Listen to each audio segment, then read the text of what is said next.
I'm at the 40s dump again, and I've got some antique bottles. Orange Crush from the 40s.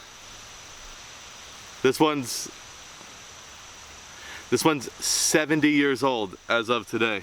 So it's not a really old dump, but there's some old stuff here. Let me show you. Do you see that in there? It's like underneath that tree root there. It's like a big ball of roots. There's good stuff in there. Let me show you what I just pulled out. All right, so I'm digging underneath this tree root, and it's crazy out here again. It's hot and it's wet and there's mosquitoes, and it's still too early to start bottle digging, but I hadn't posted anything in a while, so check out the stuff that I found. It's not too old, but it's not bad. Look, I found this doorknob. It's really heavy. It's enameled, I think. Then here's a milk bottle, and it's one of these old metal top milk bottles. I'll clean that up later. It's got some embossing on it. Here's a pretty neat embossed medicine bottle, or it's like Moraline. I don't know what Moraline is. Check out this tiny one. Let's get a close-up of that. Look at how tiny this little bottle is. That's amazing. What is that? It's got a little screw top on it, but I don't know. It wasn't nail polish. It had to have been like perfume. It's always like bittersweet when you find stuff like this. Look at these tiny little shoes. Isn't that adorable? There's a lot of stuff from the 40s out here where I dig, stuff with dates on it. Early to late 40s. So, was their dad fighting during the war? And look at this. It's a little bit bigger than this one. So, the person was growing, or else they had a brother. So yeah, you've got to take the time because it goes. Yeah, so check these out. All these wonderful marbles here. We got some beautiful orange ones, a blue and white one, and then a really ugly green one. That must have been like the old one that nobody wanted because it's just ugly brownish green color. These are really nice marbles. These things are really persistent in the environment out here. They're like the correct shape and the correct strength to be like, you know, indestructible. Bottles, on the other hand, are like the absolute wrong shape to persist in the environment. You always find them broken. So this is some Joy dishwashing detergent. Mom was probably doing dishes. Looks like they had pork chops for dinner. And the kids probably got to have some soda pop here. I think this is Knee High. Yeah, that's a good bottle. It's got a crack in it, but it's a good bottle. I like it.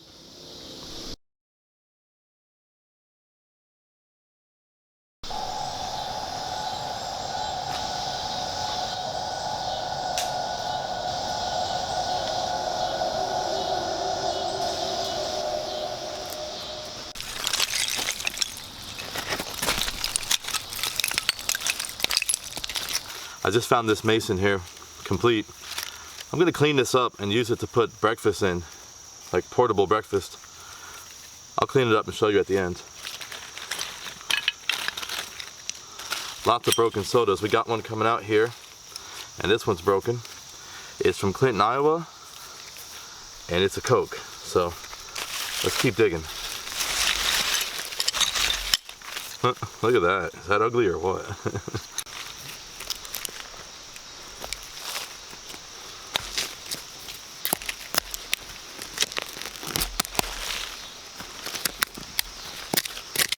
It's a mason, and from the font I can tell that this is from 1910 to 1923, but it's a different style of mason.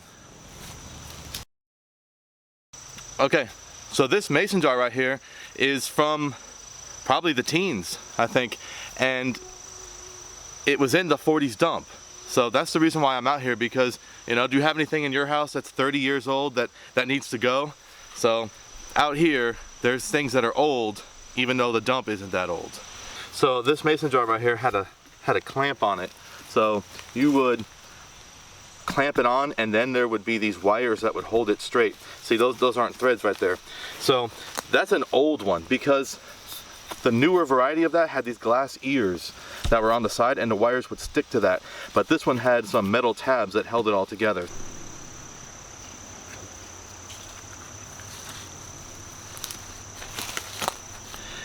How about that? That's pretty old. It looks like it's a little like lamp or something. See, it's adjustable and it's metal right there, and the flame was right there. It's embossed. It says Cresoline Vapo. Vapo Cresoline. And down here it says use kerosene. Yeah, so I'm thinking that since it says Vapo on it, that's probably some type of medicine, and since it was hot, it probably heated medicine up and it made like a vapor. So it's an unbelievable swamp out here, and there's lots of mosquitoes and snakes. You can hear the broken glass underneath my feet. Then you gotta walk through water because everything's flooded. Listen. Yeah. So look at what I'm dealing with here. Yeah, you gotta walk through all this stuff. So I'm going to, spider webs, I'm gonna give this place a chance to dry out. I'm gonna study some old maps, and I'm gonna try to figure out where the stuff is from the teens. I've seen it before. There's stuff here from the teens. So I got out, I posted a video. I see a Coke bottle, let's go look at it. It's probably gonna be a Pat D or something, but let's look at it right here. So many thorns out here. Okay, let's see. Yeah, there it is. It's one of those trademark registered. Yeah, it's one of those trademark registered from Clinton, Iowa. So that's a newer one, right? I think so. So this is not the place from the teens. Let me just show you what this place is like. Just listen.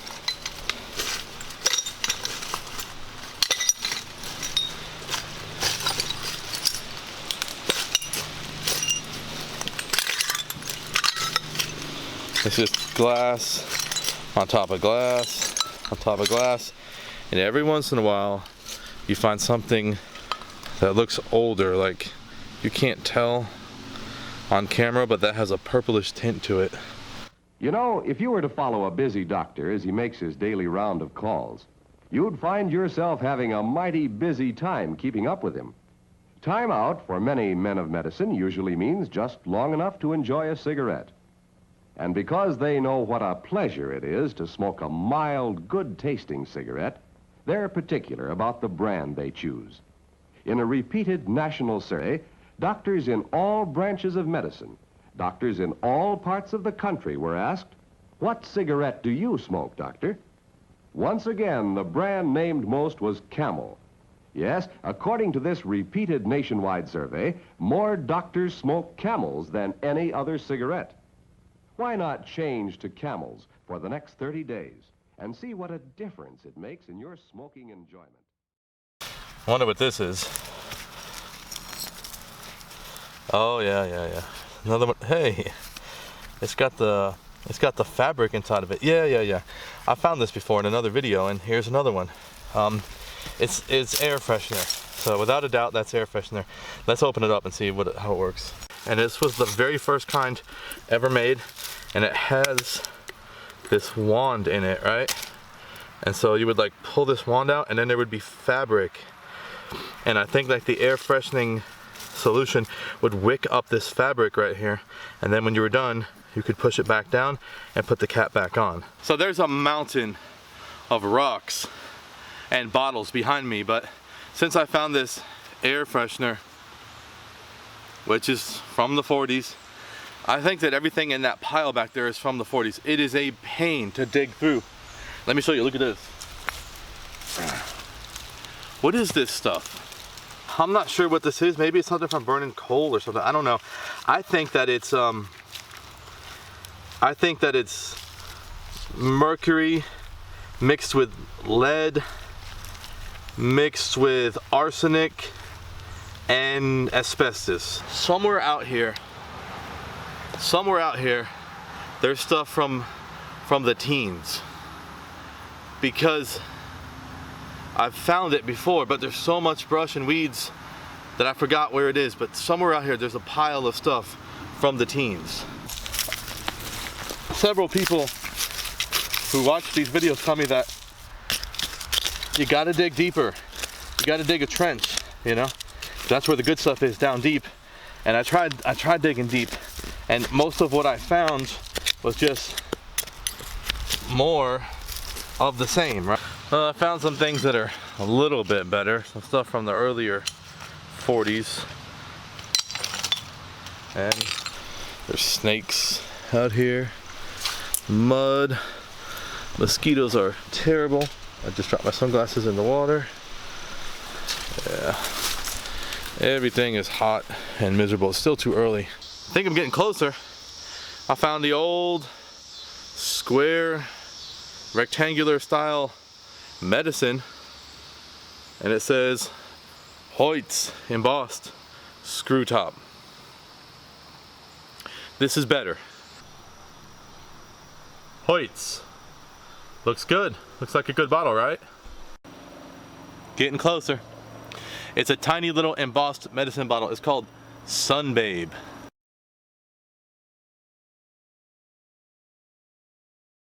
Let's get in this tree right here. Avalanche. Whoa. Yow. That was awesome. Uh-huh. It's another. Whoa. Ow. It's another little medicine bottle. It's broken, but okay. Let's go. This place is very scary at night. I don't want to say it's terrifying. It's not terrifying. There's nothing's gonna get you. I mean, what's gonna get you? Nothing. There's baby dolls. There's baby dolls out here, and they're the type of baby dolls with like the eyes that move up and down. And when you're walking around with a flashlight and you're trying to find where you're going in the dark, you see baby faces, like, you know, like in here looking at you with those messed up eyes. It's fun. It's getting dark, so let's get out of here before the baby faces come out and freak us out. So I hope you liked that video. I'll see you tomorrow at the wrap up. So thanks. Okay, so nothing mind-blowing, but still good finds. Here's a mason jar. Here's an odd one. It says Ideal Mason, and it has a clamp style to it. This is one from the same time period, but it's got a screw top to it. And this one has a ton of bubbles and imperfections. The glass is all wavy. I imagine that they made these just as fast as they could possibly make them. Okay, so I got some really nice cobalts here, and you can see that like this one in the middle and that one are like a different color. This is like the classic cobalt, and this is more of like a sapphire blue. And legend has it that during the war, the companies had to make do with less resources. So instead of making everything this dark cobalt color, they had to skimp on materials. So when you compare the two, you can see that this is a lighter shade of blue. So this must have been wartime.